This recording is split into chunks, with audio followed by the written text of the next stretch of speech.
একটা মেয়ে যখন শারীরিক কোনো পুরুষের সঙ্গে স্বামীর সঙ্গে সম্পর্ক হয়, সেই ভ্রূণটা স্ত্রী জরায়ুতে মিনিমাম 3 মাস থেকে যায়। যদি ওই ইদ্যতের আগে 4 মাস 10 দিনের আগে 2 মাসের মধ্যে 1 মাসের মধ্যে যদি ওই মেয়েটা নিকাহ করে, তার বাচ্চা কমিউনিকেশন হতে পারে, সেই পুরুষটারও হতে পারে। ওই জন্য ইসলাম এত সুন্দর। তোমার 3টে হায়েজ হয়ে যাবে, ইসলাম বলছে পরিষ্কার হয়ে গেল, আর সেই ভ্রণ থাকার কোনো সিস্টেম রইল না। 3 মাস পেরিয়ে গেল, তোমার আর ভ্রণ থাকার কোনো সিস্টেম নেই আমার ভাই। তারপরে তুমি যখন বিয়ে করবে, ওটা হালাল সন্তান হবে। জোরে বলুন না সুবহানাল্লাহ। ইসলাম সেফটি দিয়েছে। লোকের বউকে নিয়ে পালিয়ে এসছে হারামখোরের আওলাদ, তুই জিজ্ঞেস করলি না যে তোমার ইদ্যত হয়েছে কিনা, প্রথম স্বামী তালাক দিয়েছে কিনা। আমি বলে যাচ্ছি, এরকম লোক যদি কোনো সমাজে থাকে, তাকে বঞ্চিত করুন। গ্রামের কমিটিটাকে তাকে বঞ্চিত করুন। না সে মরাতে থাকতে পাবে, না বিয়ে শাদিতে তাকে কেউ নিতে পাবে, না তাকে মসজিদে প্রবেশ করতে দেওয়া যাবে, না তার কবরস্থানে জায়গা দেওয়া হবে। সমাজ আমি বলছি পরিবর্তন হবে। তাকে শাস্তি দেয় না, সমাজের লোক অ্যাকসেপ্ট করছে। কেন অ্যাকসেপ্ট করে নিচ্ছে বলে দিচ্ছি। আমাদের দেশে কিন্তু বিচার হয়, লোকের বউকে নিয়ে পালিয়ে এসছে, বিচার হবে কোথায়? ক্লাবে। ঠিক কি না? ক্লাবে বিচার হয়। ক্লাবের বিচার কি? সাধারণ ছেলেরা বিচার করে। তুমি যদি মুসলমান হও, তোমার উচিত এলাকার একটা বিজ্ঞ আলেমকে ডেকে তার বিচার করা,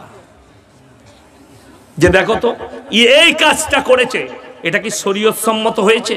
শুধু সামাজিক হলে হবে না। তুমি যদি বলো দেশের আইন মোতাবেক আমি কোর্ট পেপার করেছি, তাহলে তোকে মুসলমান বলা যাবে না, তোকে ইমানদার বলা যাবে না। তুই মুসলমানের গন্ডি থেকে বেরিয়ে গেছিস, তারপরে তুই যদি শুয়োরের মাংস খাস, তাও কোনো অসুবিধা নেই। কথাটা বুঝতে পেরেছেন না পারেননি আমার? আর যদি বলো আমি মুসলমান থাকবো, আমি মুসলমান, তাহলে আল্লাহর কসম তোকে হারাম সম্পর্ক রাখা যাবে না। আজকে পরকিয়া বেড়ে যাওয়ার কারণ একটাই, শুনেলেন কালকে বলেছি, আমাদের সমাজের 100টা পাপের মধ্যে 90টা পাপের জন্য দায়ী হচ্ছে আমাদের চোখ। চোখ। আর সেই পাপটা ভাগ করেছে 45% এই মোবাইল। কারা কি ভাববেন জানি না। অর্ধেক আমাদের দেশের যুবক যুবতীরা যারা স্কুল কলেজে পড়ছে, পড়তে পড়তে বিবাহের আগে আমাদের যুবক যুবতীরা নিজেদের যৌবনকে নষ্ট করছে এই মোবাইলের দ্বারা। যদি বলেন প্রমাণ দেন। 4-5 দিন আগে একটা ছেলে কাজ করে যে কোনো রাজ্যে, আমাদের বাংলারই ছেলে, কোন জেলার বলবো না, আমাকে বলছে হুজুর আমি যখন গোসল করে বের হয় তখন আমার বীর্য বেরিয়ে যায়। আমি তাকে বললাম তুমি হস্তমুগ্ন করো। সে সঙ্গে সঙ্গে বললো হুজুর আপনি কি করে ধরলেন? আমি বললাম বে আমরা পাগল নয়। সে কাঁদতে লেগেছে, হুজুর এই পাপ থেকে বেরুবো কি করে? আমি নামাজ পড়ে। মানে তোমার নামাজ কবুল হয় না? বলে এই পাপ থেকে বেরুবো কি করে? তাকে আমি বললাম একটাই সাজেশন এই পাপ থেকে বেরোনোর, মোবাইলকে তোমার কাছ থেকে দূর করে দিতে হবে। এই পাপ করানোর জন্য তোমাকে মোবাইল উৎসাহ দিচ্ছে। সে বললে আল্লাহর কসম আপনি একদম ঠিক বলেছেন, এই মোবাইলের দ্বারাই আমি এই পাপগুলো করছি। দূরে সরিয়ে দাও, তোমার কোনো রোগ হয়নি, তোমার রোগ হচ্ছে হস্ত। বন্ধ করে দাও। তাকে বুঝালাম বাবা তুমি যদি এই পাপে লিপ্ত থাকো, যেদিনে তুমি বিবাহ করবে তোমার স্ত্রী তোমার ভাত খাবে না, তোমার স্ত্রীকে পরকীয়ায় লিপ্ত হতে হবে, যেহেতু তুমি যৌন চাহিদা মিটাতে পারবে না। বড় কষ্ট লাগে। অনেক যুবকরা যারা করেন তারা শুনে যান, ইস্তেগফার করে উঠবেন এখান থেকে, এই ধরনের পাপ করবেন না। যদি মনে হয় মোবাইল, আমি আপনাদেরকে বলে দিচ্ছি, আমাকে আপনারা করবেন, ফজরের পর থেকে ফোন করতে লাগবেন, আমি জোহর পর্যন্ত কারো ফোন রিসিভ করি না। জোহর পর্যন্ত যে যত বড়ই লাট সাহেব হয়ে যায় করব না। আমার আব্বাজিও ফোন করলে কখনো কখনো কাকে ফোন করে যেন, আমি বাড়িতে থাকলে আমার গিন্নিকে ফোন করে, এই ইয়াসিনকে দে তো ফোনটা। তখন আমি আমার গিন্নির ফোন থেকে কথা বলি, আমার ফোন রিসিভ করি না। আমি ফোনকে দূরে রাখতে চাই। খালি রাতের বেলায় গাড়ি ছেড়ে যখন যাই আমি খালি খবরগুলো বার করি। কাদের ভালোবাসায় জানেন? আপনাদের ভালোবাসায়। পৃথিবীর কোন বেঈমান কাফের আমার মুসলমান ভাইদের জন্য চক্রান্ত করছে, কোরআনের বিরুদ্ধে চক্রান্ত করছে, কারা কি বলতে চাইছে, তার উত্তর আমি তাদেরকে দিবার জন্য সেই খবরগুলো শুনি, খবরগুলো দেখি। একটা কথা মাথায় রাখবেন, এই দেশ স্বাধীনের জন্য যদি ৫৬,০০০ আলেম গর্দন দিতে পারে, দিল্লি থেকে লাহোর পর্যন্ত এমন কোন গাছ ছিল না মৌলবীদিকে ফাঁসির মঞ্চে ইংরেজরা ঝুলাইনি। আল্লাহর কসম করে বলে যাচ্ছি, আজও যদি মুসলমানের উপরে আঁচ আসে, সব থেকে প্রথমে যদি ফাঁসির মঞ্চে ঝুলতে হয় আর গুলি খেতে হয়, এই উলামারা খাবো ইনশাআল্লাহ। আপনারা ভয় খাবেন না। ভয় যদি খেতে হয় সকলে বলুন কাকে খাবেন? কথা বলে না কেন? সকলে জোরে বলুন আল্লাহকে। আমি আমার মোদিজিকে, আমার দেশের প্রধানমন্ত্রী আমি রেসপেক্ট করি, আমি সম্মান করি। আল্লাহর কসম, ভয় যদি খেতে হয় আল্লাহকে ভয় খাই, মোদিজিকে ভয় খাই না। সে তো একটা সামান্য মানুষ, তিনি হচ্ছেন আমার কাছে রেসপেক্টের লোক। তিনি প্রধানমন্ত্রী, সম্মান করি। আমাদের রাজ্যের মুখ্যমন্ত্রীকে আমি সম্মান করি, সম্মান জানাই, রেসপেক্ট করি। কিন্তু আল্লাহর কসম, ভয় আমি খাই না। ভয় যদি খেতে হয় আল্লাহকে খাবো। আল্লাহকে ছাড়া কেউ কি ভয় খাওয়া যাবে না। তাতে আমার ওপরে যদি জুলুম আর সিতামের বুলডোজার চালিয়ে দাও, কতটা বুলডোজার চালাবে? যারা মনে করছেন আমি যদি এই কথা বলি, শুনেলেন আজকে বিলুপ্ত হলো, যারা আমার বাবাজি আছেন, যাদের দাড়ি পেকে গেছে, তাদেরকে বলছি তারা উত্তরটা দিবেন, তারা জানবেন। তাদের যুগে এমন একটা যুগ ছিল, আমার দাদাদের যুগে, আমাদের বাপ দাদার যুগটা এমন একটা যুগ ছিল, লোক মিথ্যা কথা বলতে ভয় খেত। কিসের জন্যে? গুনাহ হবে বলে, পাপ হবে বলে, আল্লাহ গুনাহ দিবে বলে মিথ্যা কথা বলতো না। আর এমন একটা যুগে এসে পৌঁছেছি, এখন লোক সত্য কথা বলতে ভয় খায়। কেউ যদি কলেরটা ধরে, এই ভয়ে কেউ সত্য কথা বলে না, হকটা বলে না। আমি সেদিনে আলমাল জায়গা নয়, আমি কলকাতার নিউ টাউনে দেগঙ্গা থানা, উত্তর ২৪ পরগনায় বলে এসছি যে শোনো, আজকে পশ্চিম বাংলার হালত, মুসলমানদের মধ্যে আমার নবীজি সাল্লাল্লাহু আলাইহি সাল্লামকে আল্লাহ তাআলা প্রথম যদি পৃথিবীর বুকে বুনিয়াদ রাখেন নবীজির কাছে, তা ইকরা বিসমি রাব্বিকাল্লাযী খালাক, খালাকাল ইনসানা মিন আলাক, ইকরা ওয়া রাব্বুকাল আকরাম আল্লাযী আল্লামা বিল কলম। শিক্ষার বুনিয়াদ রেখেছেন, আর কলমের সাহায্যে আমি মানুষকে শিক্ষা দিয়েছি। জোরে বলুন সুবহানাল্লাহ। অথচ এই মুসলমান শিক্ষা লাই না। সব থেকে প্রথম শিক্ষার কিতাব তোমাদের জন্য, সেটা হচ্ছে আল কোরআন। ওই জন্য জানেন পৃথিবীর ইতিহাসে বললাম, কিসের ইতিহাস? পৃথিবীর। নবীজি সাল্লাল্লাহু আলাইহি সাল্লামের জামানা থেকে আজ পর্যন্ত কোরআনকে নিজের জেহেনের মধ্যে ক্যাপচার, আর পৃথিবীর শ্রেষ্ঠ কারি আজও মিশরের বুকে। পৃথিবীর সব থেকে বড় ইউনিভার্সিটি আছে মিশরে, আল আজহার, সব থেকে বড় ইউনিভার্সিটি। মিশরের ছেলেদের জন্ম হলে আপনি যেমন অ আ পড়ান, তারা প্রথম শিক্ষা দেয় তাকে কোরআনে। আর আমাদের দেশের লোক বড় কষ্ট লাগে, এই মাদ্রাসায় ছাত্র কটা আছে? ৬০-৬৫ জন, 50 জন ধরলাম। অনেক লোক বলবে কেসিয়া সেক্রেটারি, এত বড় মাদ্রাসা 50-60টা কেন? আমি চ্যালেঞ্জ ছুড়ে গেলাম দিনাজপুরের মাটিতে, যারা শিক্ষিত আছেন তাদেরকে চ্যালেঞ্জ ছুড়ে যাচ্ছি।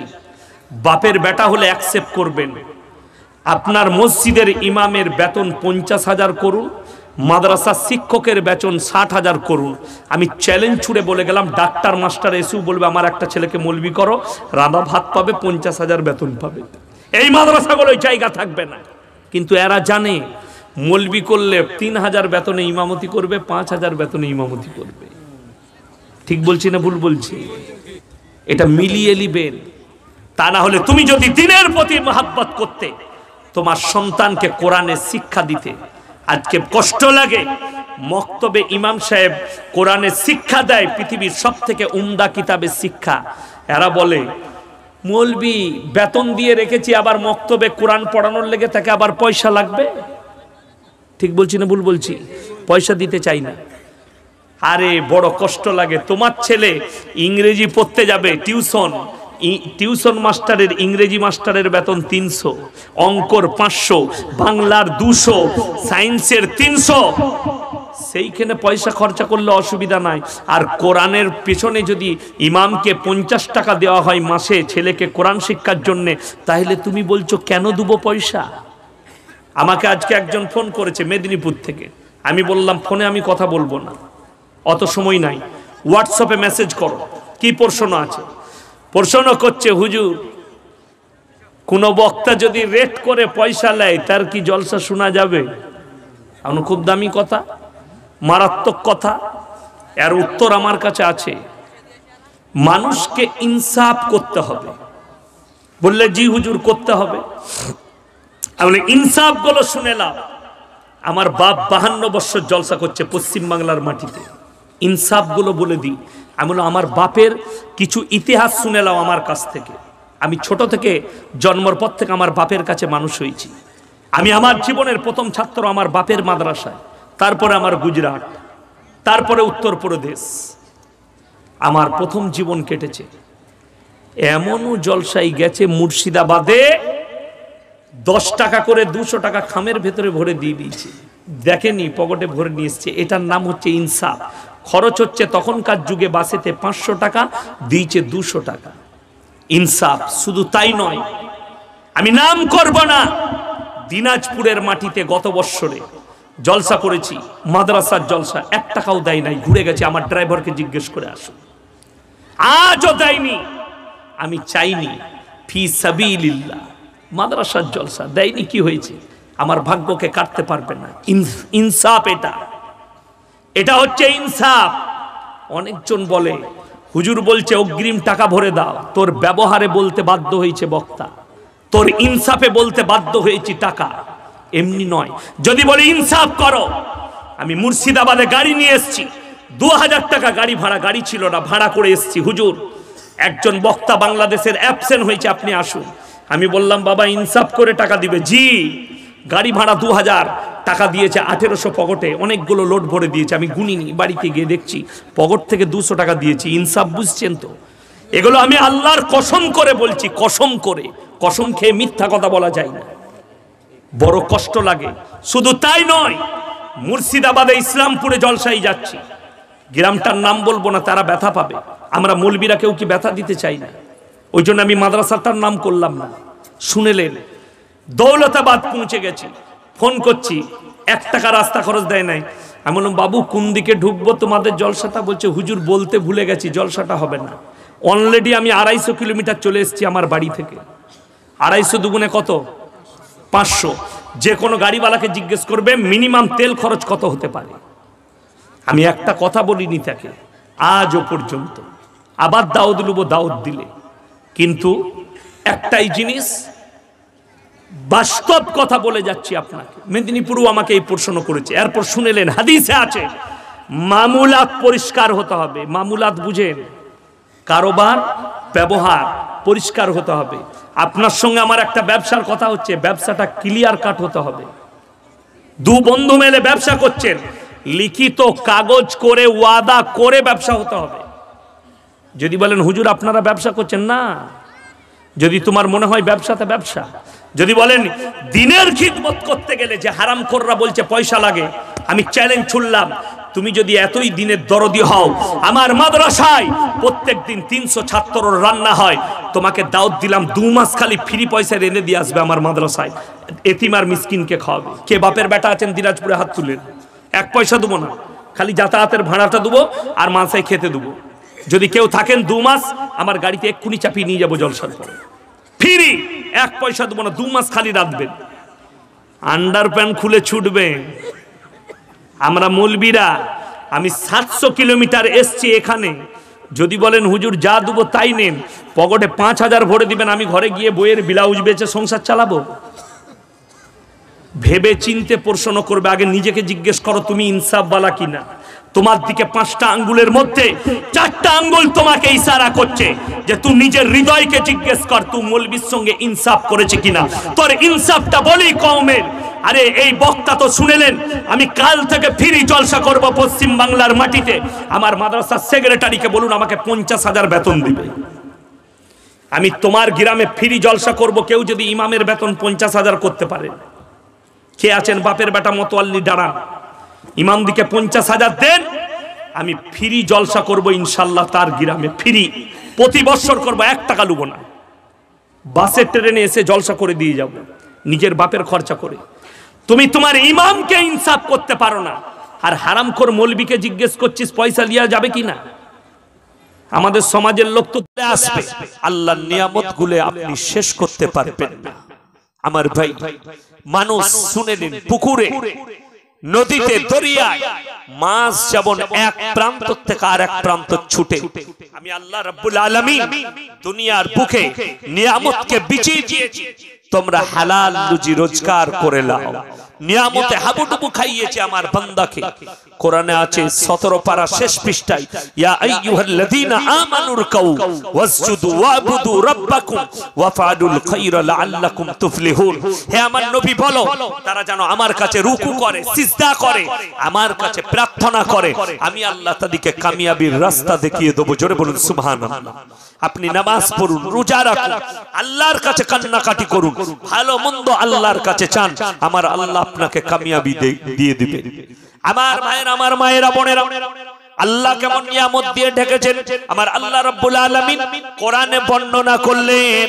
আলাম নাজআলিল আরদা মিহাদা ওয়াল জিবালা আওতাদা ওয়া খালাকনাকুম আজওয়াজা ওয়া জাআলনা নাওমাকুম সুবাতা ওয়া জাআলনাল লাইলা লিবাসা ওয়া জাআলনান নাহারা মাআশা ওয়া বানাইনা ফাওকাকুম সাবান শিদাদা ওয়া জাআলনা সিরাজাও ওয়া হাজা ওয়া আনজালনা মিনাল মুসিরাতি মান সাজ্জাজা লিনুখরিজা হাব্বান ওয়া নাবাতা ওয়া জান্নাতিন আলফাফা। হে আমার বিশ্ব নবী, তুমি পৃথিবীর মানুষকে বলো, আলাম নাজালিল আরদা মিহাদা, আমি কি জমিনকে করিনি তোমাদের জন্য বিছানা, পানির মতো পাতলা করিনি, পাথরের মতো শক্ত করিনি। বিল্ডিং বাংলো বানাবে, ধরে রেখে দেবে, লাঙ্গল দিলে বুক চিড়ে দেবে, মানুষ পুদলে মাটি করে দেব, লোহা পুদলে মাটি করে দেব। আমার বান্দা যখন বীজ রোপণ করে, আমি জমিনকে বলেছি একটা পুদলে তুমি 1000টা ফেরত দেবে। জোরে বলুন সুবহানাল্লাহ। আমি পানির মতো পাতলা করিনি, পাথরের মতো শক্ত করিনি। মাইক্রোফোন ফুটবে, লোহা ফুটবে, মানুষ ফুটবে, আমার জমিন মাটি করে দেবে। আমি জমিনকে হুকুম দিয়েছি, আমার বান্দা যখন বীজ রোপণ করবে, একটা পুদলে তুমি 1000টা ফেরত দেবে। সকলে জোরে বলুন সুবহানাল্লাহ। আলাম নাজআলিল আরদা মিহাদা ওয়াল জিবালা আওতাদা, আর পাহাড়গুলোকে খুঁটো গেড়েছি, জমিন তুমি নড়াচড়া করো না। ওয়া খালাকনাকুম আজওয়াজা, আর আমি তোমাদেরকে তৈরি করেছি জোড়া জোড়া, নর আর নারী, স্ত্রী আর পুরুষ, ভালো আর মন্দ, কালো আর সাদা, উঁচু আর নিচু, স্থল আর পানি, আসমান আর জমিন, সব আমি জোড়া জোড়া করেছি। আমি আল্লাহ খালি বিজোড়, সব জোড়া জোড়া, আমি আল্লাহ খালি একা, সব বাকি সব জোড়া জোড়া সৃষ্টি করেছি। আসমান আর জমিন, নারী এবং পুরুষ, উঁচু এবং নিচু, স্থল এবং পানি, ভালো এবং মন্দ, কালো এবং সাদা, সব আমার জোড়া জোড়া, খালি আমি আল্লাহ বিজোড়। ওয়া জাআলনা নাওমাকুম সুবাতা, আর নিদ্রাকে করেছি তোমাদের জন্য আরামের উপকরণ। ওয়া জাআলনান নাহারা মাশা ওয়া জাআলনাল লাইলা লিবাসা।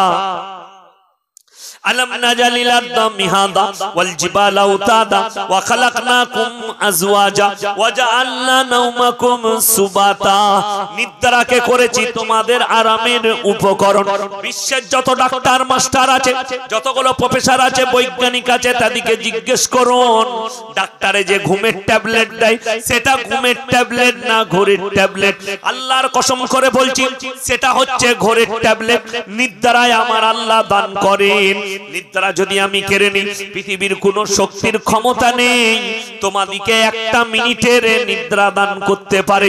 ওয়াজান্না নাওমাকুম সুবাতা ওয়াজআল্লাল লাইলা লিবাসা, আর রাত্রিকে করেছি নিঝুম এবং পর্দা তোমাদের জন্য। আমি আমার পশু পক্ষীকে বলে দিই রাত্রে বেলায় আমার বান্দার ঘুমের ডিস্টার্ব হবে, তাই তোমরা চেঁচামেচি করো না।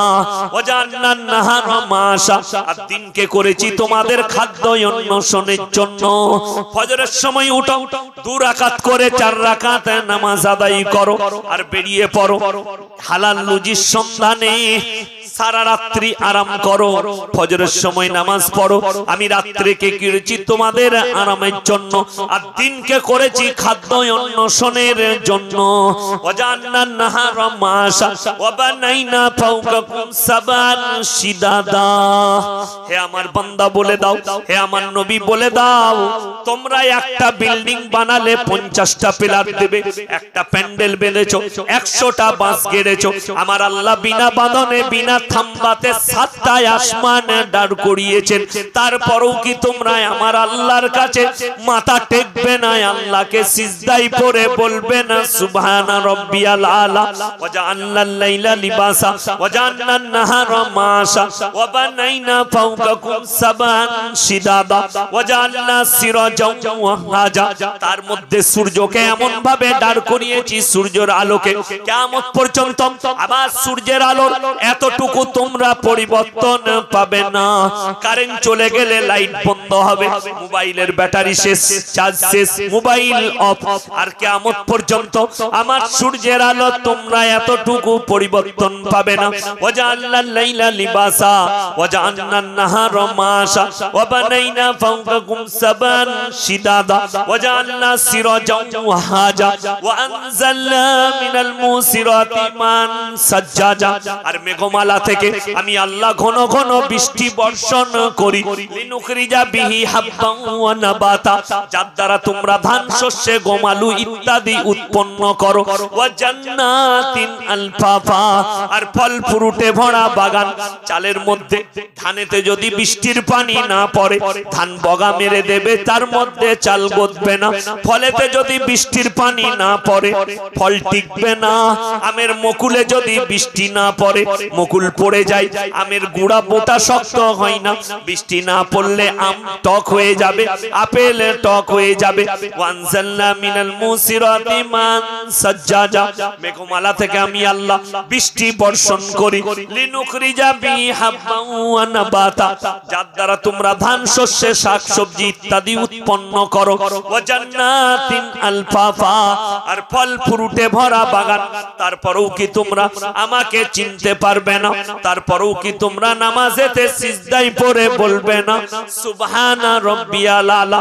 এরপরও যারা আমার আল্লাহকে চিনতে পারোনি, যারা আল্লাহকে চিনতে চান, তারা গোলাপের পাপড়িতে আল্লাহকে দেখতে পাবেন, রজনীগন্ধার সুগন্ধিতে আল্লাহকে দেখতে পাবেন, ময়ূরের পখমে আল্লাহকে দেখতে পাবেন, মোরগের পখমেতে আল্লাহকে দেখতে পাবেন, খেজুরের রসেতে আল্লাহকে দেখতে পাবেন, ডাবের জলেতে আল্লাহকে দেখতে পাবেন, কমলা লেবুর ভেতরে আল্লাহকে দেখতে পাবেন।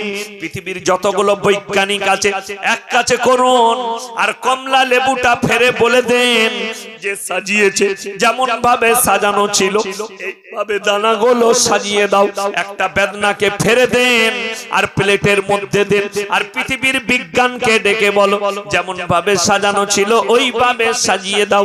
আমার ভাইয়েরা, আমার মায়েরা, বোনেরা শুনে নেন, আমার আল্লাহ চ্যালেঞ্জ ছুড়েছেন, যারা আমার আল্লাহকে চিনতে পারোনি তারা সমুদ্রের কিনারায় চলে এসো। কোরআন নকল করছে মারাজাল বাহরাইনি আলতাকিয়ান বাইনাহুমা বারযাকুল লা ইয়াবগিয়ান। আমি দুটো সমুদ্রকে পাশাপাশি বহমান করেছি, একটার পানি নীল আর একটার পানি সাদা, তাদের মধ্যখানে বাইনাহুমা বারযাক। আমি এমন অন্তরাল দান করেছি, এমন দেওয়াল দিয়েছি তোমরা চোখের সাহায্যে দেখতে পাবে না, দূরবীন দিয়ে খুঁজে পাবে না। আমার হুকুম দিয়েছি তারা কিয়ামত পর্যন্ত একে অপরের সঙ্গে মিশ্রিত হবে না আমার হুকুম ছাড়া। ফাবিআই আলাই রাব্বিকুমা তুকাজ্জিবান, তোমরা আমার কোন কোন নিয়ামতটাকে অস্বীকার করবে? ইয়াখরুজু মিনহুমাল লুলু ওয়াল মারজান, তোমরা জিজ্ঞেস করো, স্যানকো গোল্ডে চলে যান, পিসি চন্দ্র জুয়েলার্সে চলে যান, আর জিজ্ঞেস করুন আমরা একটা মুক্ত পাথর নেব। প্রথমেই তারা খুলবেন আলমারি, তার ভেতরে লকার, লকারের ভেতরে ডিব্বা, ডিব্বার ভেতরে মুক্ত পাথর আছে। তাকে জিজ্ঞেস করুন তুমি এটা কোথা থেকে সংগ্রহ করেছো? তারা বলবে কলকাতার মার্কেট। কলকাতাকে জিজ্ঞেস করো, তারা বলবে বোম্বের মার্কেট। বোম্বে ওয়ালাকে জিজ্ঞেস করুন, তারা বলবে দুবাইয়ের মার্কেট। আর দুবাই ওয়ালাকে জিজ্ঞেস করো, তারা বলবে সমুদ্রের তল থেকে খুঁজে পেয়েছি। আমার আল্লাহ কোরআনে বললেন ইয়াখরুজু মিনহুমাল লুলু ওয়াল মারজান, আমি সমুদ্রের তলায় হীরেমতি মুক্তকে লুকিয়েছি, সংগ্রহ করো। ফাবিআই আলাই রাব্বিকুমা তুকাজ্জিবান, আমরা আমার কোন কোন নিয়ামতটাকে হে আমার বান্দা তুমি অস্বীকার করবে? চক্ষুকে দান করেছেন, অন্তরকে দান করেছেন, হাতকে দান করেছেন, পাকে দান করেছে। যারা নিয়ামতগুলো অনুভব করেন না শুনে নিন। অন্ধকে জিজ্ঞেস করো চোখের কত বড় মূল্য আছে। যার পা নেই তাকে জিজ্ঞেস করো পাটা আল্লাহর কত বড় নিয়ামত। যার হাত নেই তাকে জিজ্ঞেস করুন হাতটা আল্লাহর কত বড় নিয়ামত।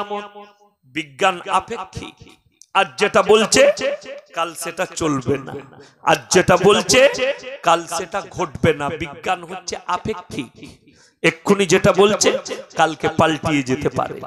আমার আল্লাহ যেটা কোরআনে বলেছে কিয়ামত পর্যন্ত ওয়ালান তাজিদ লিসুন্নাতিল্লাহি তাবদীলা, কিয়ামত পর্যন্ত আমার কোরআনে একটা জের জবরের আমার বিধানে তোমরা পরিবর্তন পাবে না। জোরে বলুন সুবহানাল্লাহ।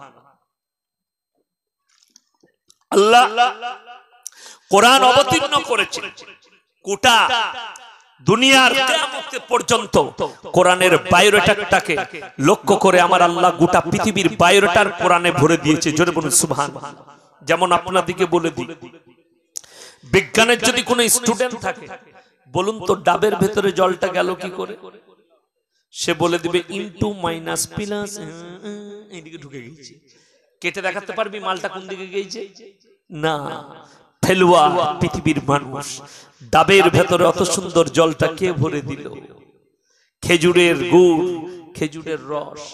নদিয়ার মায়াপুর থেকে 1 নম্বর খেজুরের গুড় চলে গেল এক পারি আমেরিকা, জর্জ ডব্লিউ বুশের কাছে হোয়াইট হাউস। চামচে করে নিয়ে খেজুর গুড় কি বুঝলেন, ফার্স্ট ক্লাস 1 নম্বর, কোনো ভেজাল নেই। চামচ করে নিয়ে বলছি ইউ আর বিউটিফুল। কি বলেন?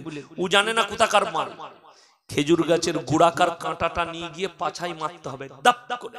What is this, what is this? কি ভাই ওই গাছেরই মাল এটা দেয়। সিজদায় পর আর আল্লাহকে ডাক। কাঁটাদার গাছ থেকে কত সুন্দর গুড় দান করেছি। আমার মতো আল্লাহ শুনেলেন। একটা শুধু লক্ষ্য করবে, একটা ছেলে ময়ূরের ছবি আঁকলে তাকে পঞ্চায়েতের প্রধান পুরস্কার দেয়।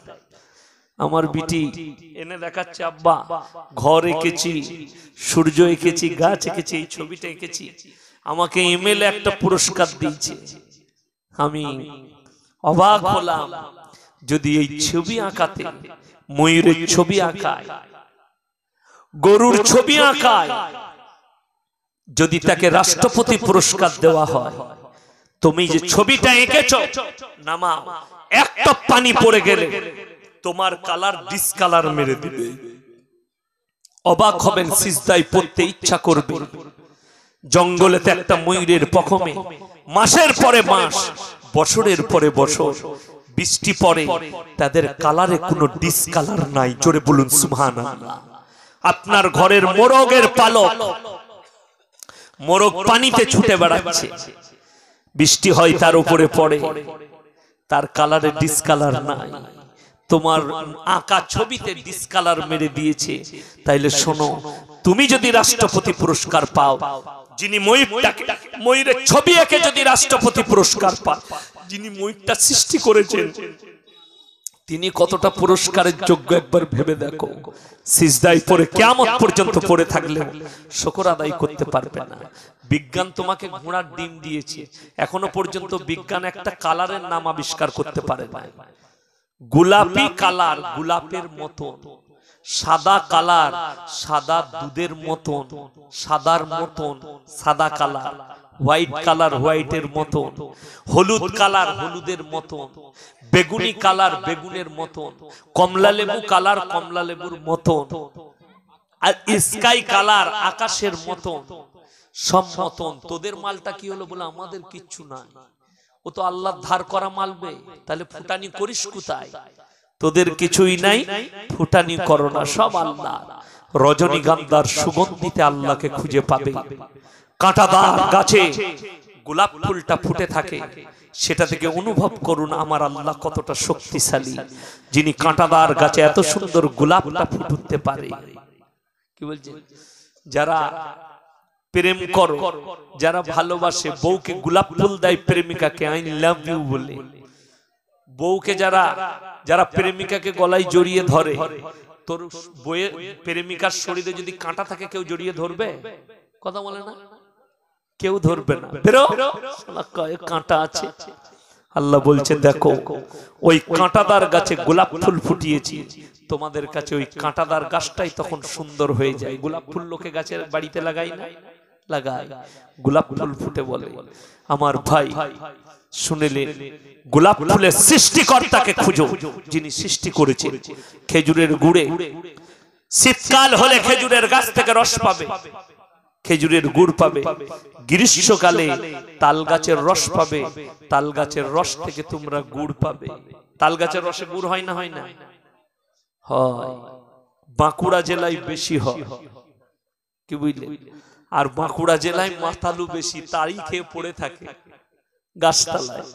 ওই আদিবাসীরা আছে, ওরাই টাঙ্গায়, ওরাই গুড় তৈরি করে, ওরাই গাঁজা খায়। আমার ভাই, আর মালদা ডিস্ট্রিক্টে সব থেকে বড় বিপদ যেটা চলছে সেটা হচ্ছে যুবক ছেলেদের মধ্যে প্রবল বেড়ে গেছে নেশাটা।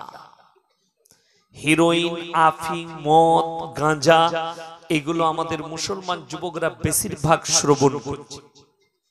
আপনাদেরকে দূরে থাকতে হবে এটা থেকে, খুব সাবধান। আমার ভাই, আল্লাহ এতগুলো নিয়ামত দিয়েছে, তার মধ্যে একটা বড় নিয়ামত শুনেলেন, বিআকওয়াবি ওয়া বারিক ওয়া কাসিম মিন মাইন লা ইউসাদ্দাউনা আনহা ওয়া লা ইউনজিফুন ওয়া ফাকিহাতিন মিম্মা ইয়াতাখায়্যারুন ওয়া লাহমি তায়রিন মিম্মা ইয়াশতাহুন ওয়া হুরুন ঈনুন কামসালিল লুলুইল মাকনুন জাযাআম বিমা কানু ইয়ামালুন। হে আমার নবী, তুমি পৃথিবীর মানুষকে বলে দাও, বিআকওয়াবি ওয়া বারিক, যারা মদ পান করেন, যারা নেশা করেন, তাদেরকে অনুরোধ করছে আমার আল্লাহ নেশাগ্রস্ত জিনিস